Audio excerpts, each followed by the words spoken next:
Sunsfan and Cinder in here for patch 8.0, otherwise known as 7.33 for some godforsaken reason. First time casting it, Cinderin. Yeah. How are you feeling? I mean, I had the honor of paneling the previous series, and that one was an absolute beatdown. That was 2 games with an average playtime of like 20 minutes, which was surprising. A lot of people thought the games of this patch in this tournament were going to be long. That has not been the case so far. I think the longest game in round 1 was like 45, 46 between PSG, LGD, and Execration. For this one, 30 seconds to I gotta say I'm a little bit worried for Aster here. I think this Batrider last pick is phenomenal for Liquid. I think this hero is a much more powerful offlaner than it was in the previous patch. Batrider has some serious redeeming qualities in this patch compared to the previous one. When you play it side lane, it can connect bottom to top through the gate. It flies over terrain, which is really powerful because the terrain in these areas is hard to traverse. And the way his ability scale has been changed. Firefly does more damage at the expense of a bit less on Sticky. But Batrider can farm stacks pretty well as well as an offlaner. So we'll see. I think Monet is going to have a tough time. This is Terrorblade's nightmare matchup in lane. Yep. And as the panel mentioned, Batrider, among other heroes, were rebalanced. For us, it was this morning, so yeah. Not a lot of time. I mean, we can get into that as well as this series pops off here, but obviously enormous patch a few days before the tournament itself, so not a lot of time for players to acclimate themselves, which I think, you know, players maybe not so happy about that, but I think everybody else, myself included, ecstatic about what we're going to see. And most of the feedback we've heard from players is that they're just happy to have something new. Like, I think they've been a little bit bored maybe with the way things were, and a big part of Dota that makes the game what it is and makes it so enjoyable is that feeling of wonder and learning and exploring.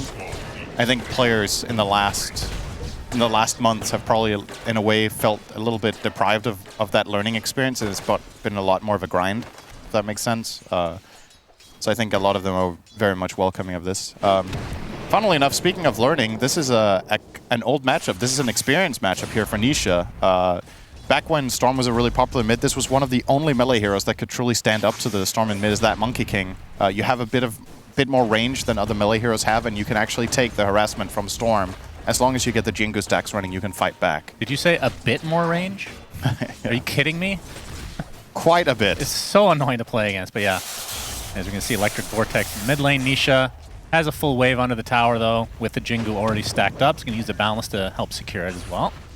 And Sumail, like you mentioned before we got on, has already played a series with Aster today, and it went 1-1, but he popped off, it looked like. He played Storm both games, and one game they absolutely destroyed, and the other game they got absolutely destroyed. Very one-sided affairs. That's the thing about these enormous patches. The games, it feels like either go really long or they're just complete stomps. Like, there's not much in between, and that's because players are still trying to figure things out. Yeah, hopefully when things normalize, which will obviously happen over time in this, we don't end up with a situation where the meta is just, okay, either team wins in 20. There's been tournaments in the past where that has been the ultimate conclusion. This patch isn't giving me the vibe that that's what's going to happen when the teams get better at drafting, at countering, and playing the map, but it doesn't feel like, okay, this is just going to be a death ball, right? Where people just pick heroes and push towers and win in 15. The games that we've seen being stomps has mainly been off of dominant laning phases, and a lot of that is just down to draft and individual outplays more so than the game itself. Yep, I would agree. As we see a glimpse here in the top lane, Baboka. Damn, he's taken out. Actually, first blood. He has Styx and Fairy. Going to attempt to run away. Mickey extremely slow. This is something we have yet to talk about. He's going to pop the Fairy Fire, get to the high ground where the Watcher is there. Which we'll talk about that as well. There's so many new things to talk about. He's actually going to steal the Bounty Rune. And he's continuing his trek as the Thunderstrike applies. He's going to live here. He's very annoying to try to take out. Might just deny himself to the creeps, or maybe he gets a courier on the way. Okay, he's going to make okay, one courier. Glimpse back. A little bit of damage done. They actually nerfed that in the last patch as well. So, and he's just going to walk away. How annoying is this partner?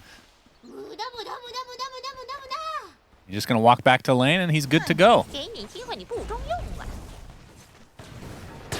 Now, one thing they changed, I'm going to see the cogs here, but one of the many things they changed was all these new objectives and the Watchers and the Lotuses. The 7 minutes seems like a big deal with the Wisdom Rune, right? For sure. Teams are going to fight over that. The 20 minutes over the Tormentors, I believe they're called.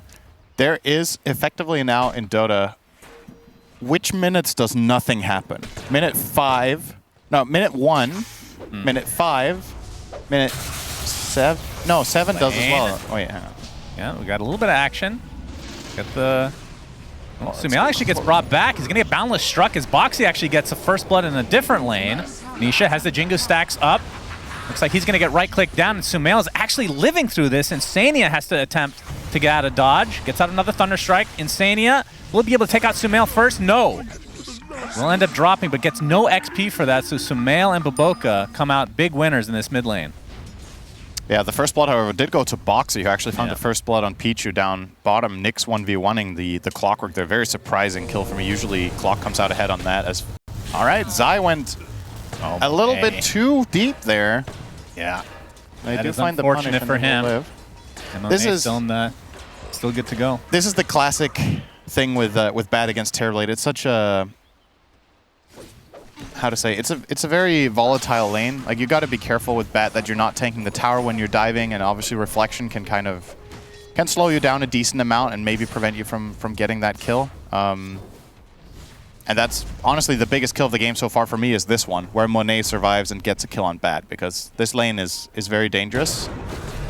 And they do manage to handle that just fine. Boxy exploring the Roche pit. He's not home. Just making sure Roche isn't there. Just wants to report all the bugs to Valve and whatnot. Taking all the battery assault damage, but actually runs out just as a Spike Carapace comes up. So now it's a right-click battle between Siamese Cat and Boxy, but the Impale is there. Pops the wand. Support battle to the end. And remember, the gates were just changed today, so it takes longer to actually channel. As somebody comes through, it's Mickey with the Void, and they end up getting themselves a kill as a result. And now the chase on to Monet, who already has 4 stacks of Sticky Napalm. And he's not level 6, so no Sunder to come, and that is a death of Monet. Beautiful rotation from Liquid. And that's the thing about this new map, Cinder, is you can be anywhere, everywhere, all at once. Yeah. Night Stalker just loves this stuff. It's such a great time for this hero to be played as a side lane core, I think. Other teams are most likely going to be exploring this option as well. Obviously, this game is a no-brainer because you're also against Beastmaster, so that's a classic counter because of the way you handle the dominated creep with Night Stalker Shard. Zai, he's going to be spotted inside the cogs, gets pushed back. Trying to find an avenue, but Monet right-clicks him down. Gets a little bit of revenge. But based on what you've seen so far in the patch, I know, again, even if we talk a month from now, we still won't know anything, I feel like, about this patch. Like, this is going to be a long learning curve for everybody. But how do you think this... I mean, we've seen some changes in the side lanes in terms of, like, what type of heroes. Actually, let's hold that thought, because it is a 7-minute point. 7-minute alert. Wisdom Rune is about to spawn. Baboka looks to ensure it for himself, and Stani has his glimpse to try to potentially grab it himself. Let's see, he's going to get decrept. There's the glimpse, but it's not in time. As looks like Boxy gets the other one, so it's a trade from each side. Looking for the courier on the other side of the map, but Siamese Cat will pay the ultimate price. But back to my thoughts, Cinderin. We've seen different types of heroes picked because of the fact that you can go through these gates. There's a lot more global presence. I mean, Underlord is a great example, just having extra global presence on top of everything that's in the map. How does this change everything in the mid lane, which was actually, there's very little change to speak of. Based on all the other stuff around it, do you think that we're going to be seeing different types of lanes? Like, maybe we go back to a mid lane where there's 2 players playing in there or something weird like that? I mean, the fact that you can already see Aster's adaptation, right? They first pick their mid, which is very unusual in the last patch, right? That's true. So Nisha, he's going to get caught off guard here. Able to maneuver to the other side. Is Mickey is actually going to show up, pops his ult as well. Looking for a collateral kill as Insania comes to fight in addition, but a nice glimpse onto Baboka. That looks to be at least 1 kill. They're going to try to chase off the Clockwork as well. And he gets off the cogs just in time. A couple more right clicks should do it, though. So 2 supports killed in favor of Liquid, but Batrider, Zai, not able to finish off Monet, who's now getting chased by the rest of Liquid. This should be an easy one, although Sunder comes into fruition. McKay takes the brunt of that damage, barely lives, and Boxy and Insania all getting chased away by Monet. Dude, what is happening bottom? He was dove between the towers by Zai, and Zai just got killed by the TP on his own, it seems. Just not playing the limits correctly so far on this bat. Getting punished quite hard by Monet on the Terrorblade, and it's once again, it's just really big news for Aster, because this was a lane we were expecting to be a nightmare for them. So going back to what you said about mid, I think the way it's been playing out so far is that a lot of rotation just happened dynamically all the time between top and bot with the gates, obviously. So I think what some teams will probably be looking for are mid heroes that are self-sustainable and don't need a lot of help, but can also join and have a major impact when these side lane fights happen. So, for example, we saw earlier today, we saw Leshrek played by EG, we saw Pango played by Gaming Gladiators, you know, heroes that TP in and have immediate impact. And Storm kind of fits the bill too, right? You TP in, you can connect on these side lane fights immediately and do some meaningful damage and maybe find some kills here or there. I don't know if that means you can first pick those heroes, but I do think the repertoire of mid heroes will be different and there will be less focus on that lane in particular. I don't know if... I feel like dual laning mid just wouldn't be worth it still. Yeah, probably not. But it is going to be interesting to see how things evolve, just considering like the mid lane, the runes, like not that much has actually changed on that side of the map, right? But everything around it has changed so drastically that eventually there's going to be a domino effect into the mid lane. We have seen a lot of action already. 7-5 advantage for Liquid right now, but they're slightly down in net worth. As Nisha, in terms of net worth, middle of the pack. And you can see Sumail just under that, so the mid lane not exactly going amazingly for either side just because of the ganks and all the action we've seen. Might be seeing a smoke here. See one from Liquid, likely one from Aster coming as well. Looks like they have their sights set on the top side of the map as XXS is farming away. Has his Vanguard. This one breaks relatively here. tanky. Boundless Strike is there. Impale to follow inside that Wukong's command, trying to block him. But XXX is pretty tanky. TP's coming in. Monet pops his Metamorphosis, and now they're just chasing the rest of Liquid away. Primal Roar into Nyx. That's a quick, easy pickup for Aster. And now the focus is on Nisha. Trying to dodge a little bit of damage with that Mischief. Able to find his way out of here. A big nuke there from Baboka on the creeps. Very important. As this is kind of separated a bit. Is getting really nasty in fights like this, but nighttime does end for Mickey now. That's true. And here comes the Rocket Flare with that extra slow on top of it, and Mickey is donezo. So sticking around a little bit too long. Yep, that was a Beastmaster 10-minute Crimson Guard. And he popped that, and nobody did damage to him anymore. All of the attacks did 0. Yeah. So that change is, I mean, this item was kind of forgotten other than in certain lineups where you're going against a lot of small attacks from like creeps or whatever. The fact that it's tied to your strength gain now is huge. So good.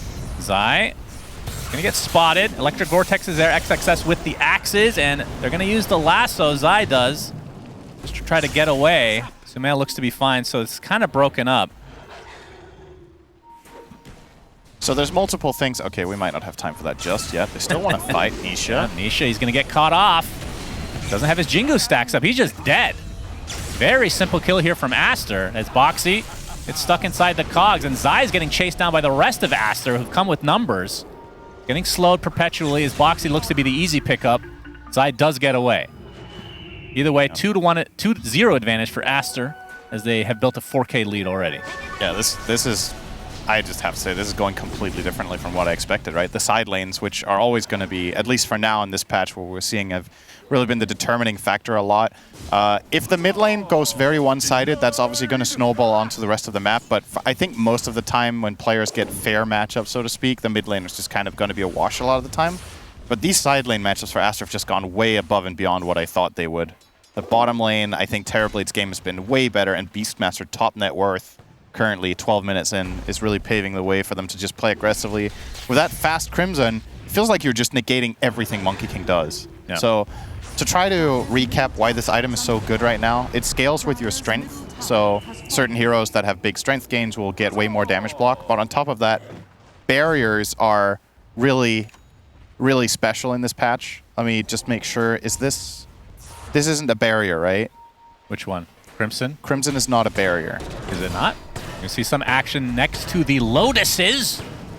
Siamese Cat has his battery assault, but this will likely lead to a kill unless the rest of Aster want to actually fight. And there's a TP coming in inside the cogs, but that will be a free Clockwork kill. But here comes Sumail with the Electric Vortex, focusing on the Boxy, but he's going to get glimpsed. So they had the damage potentially kill him, but the rest of Aster have shown up.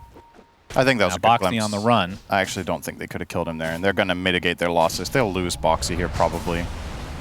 Eventually. It'll take a bit, but And Nyx was okay. Okay. Nice.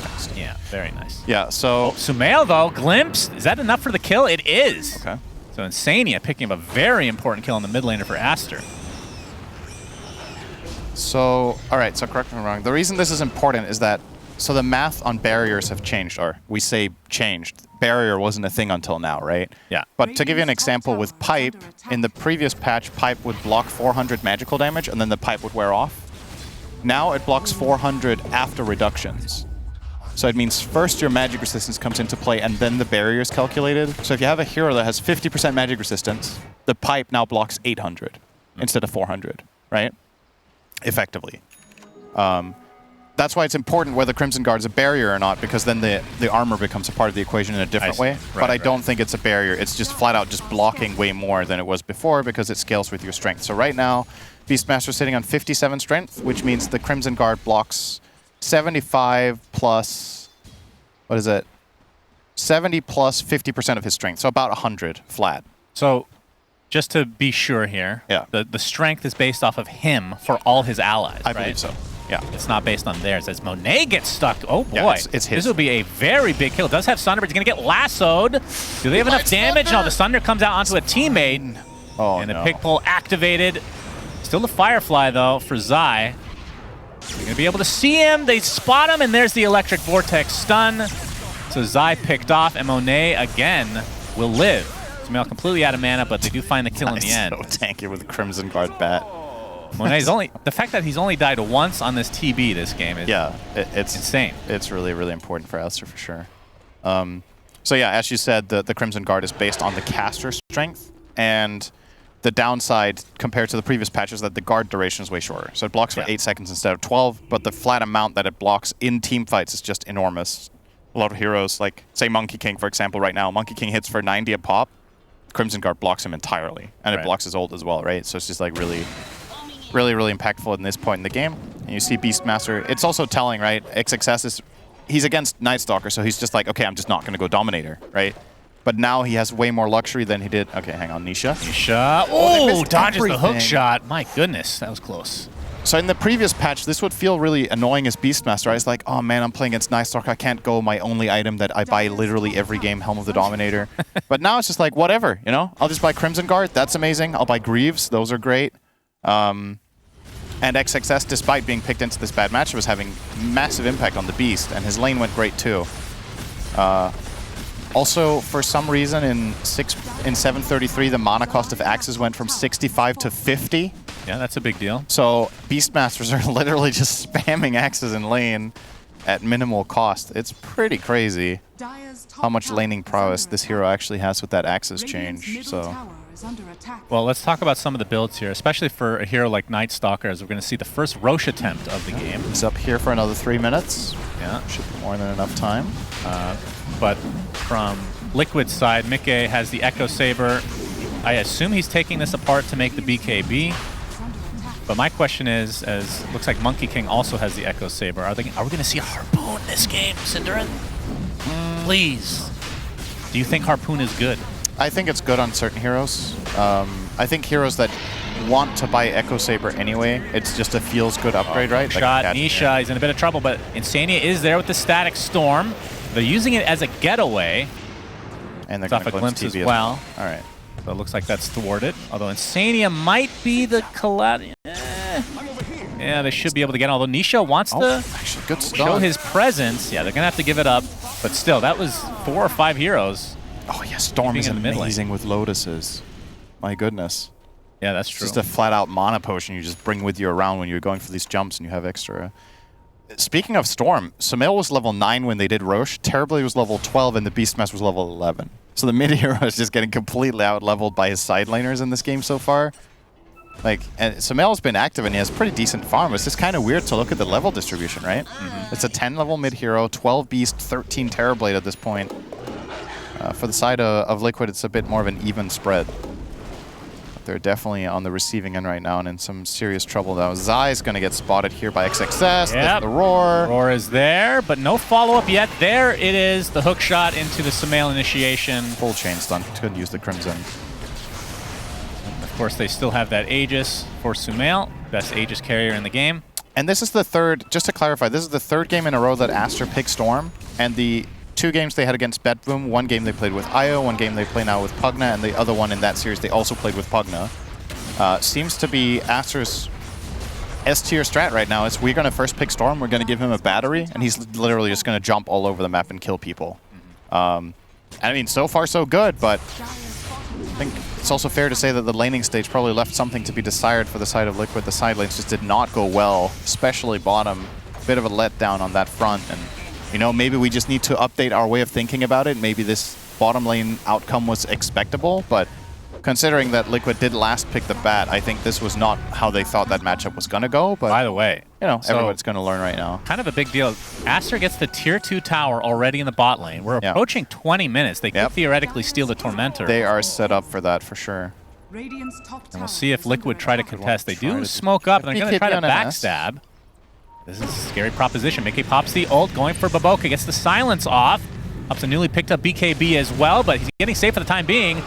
Roar comes out, ults the Monkey King in place. Finally, they get the Pugna, but here's initiation from Siamese Cat, a beautiful hook shot, forcing 3 heroes from Liquid away. Still the Wukong command lives on, as Monet will get off the Sunder, though. Sumail basically out of mana, but Nisha is completely outnumbered.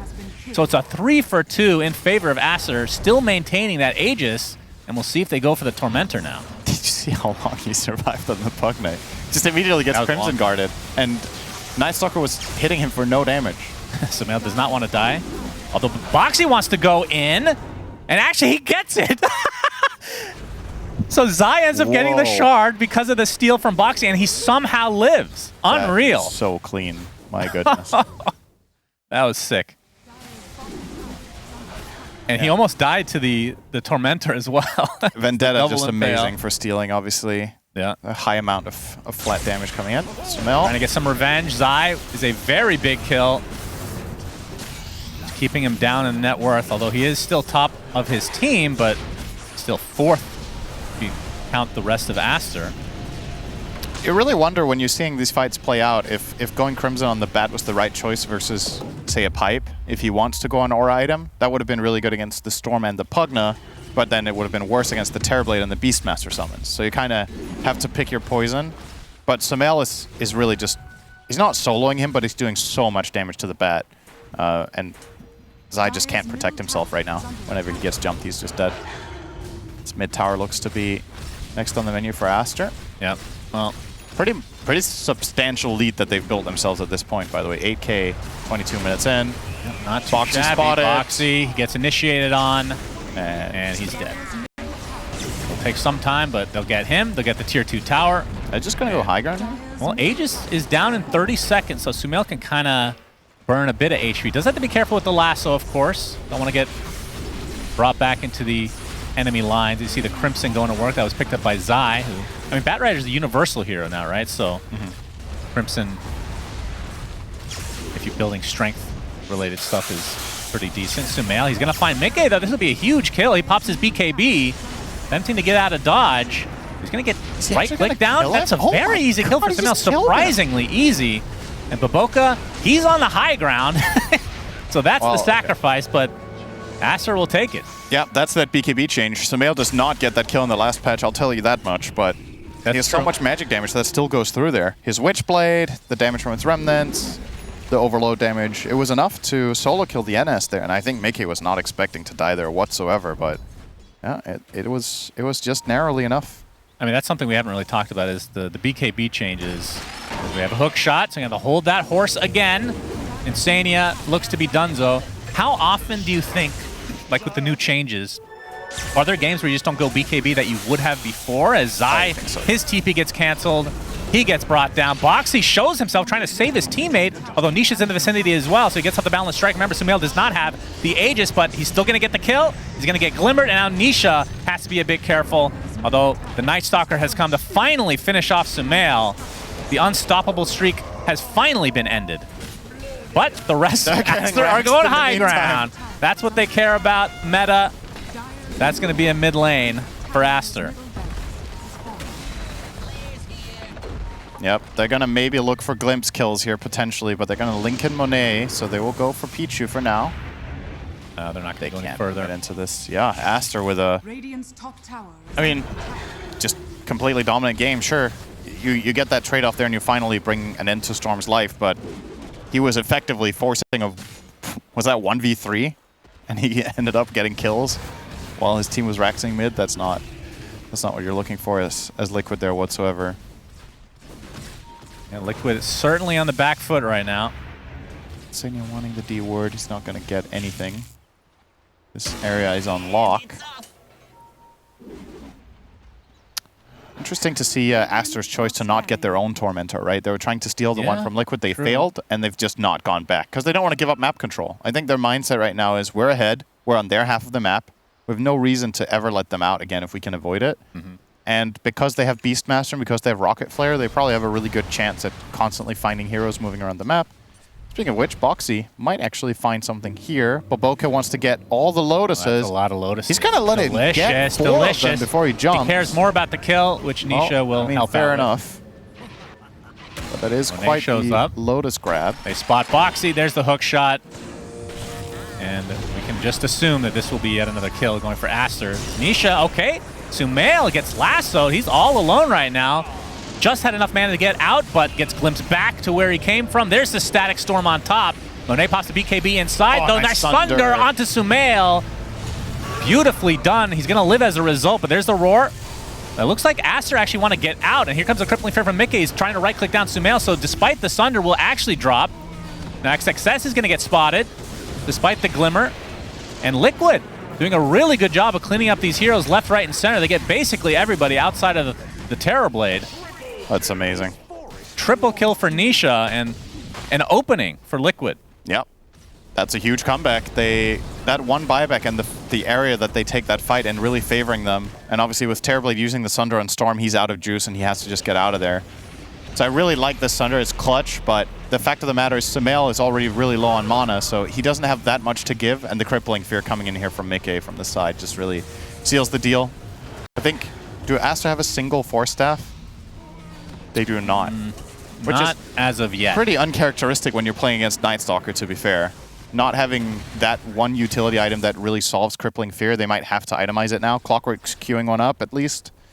But it's quite a ways away at this point, so when Sumail does get caught and doesn't have his BKB just yet, can very well be taken down. Finally, they're going to... I mean, they don't even have a shard at all, like purchasing or otherwise from Aster, so they finally get one. It's going to be on the clock, which I'm trying to decide. Let's see. It was between clock and the Pugna.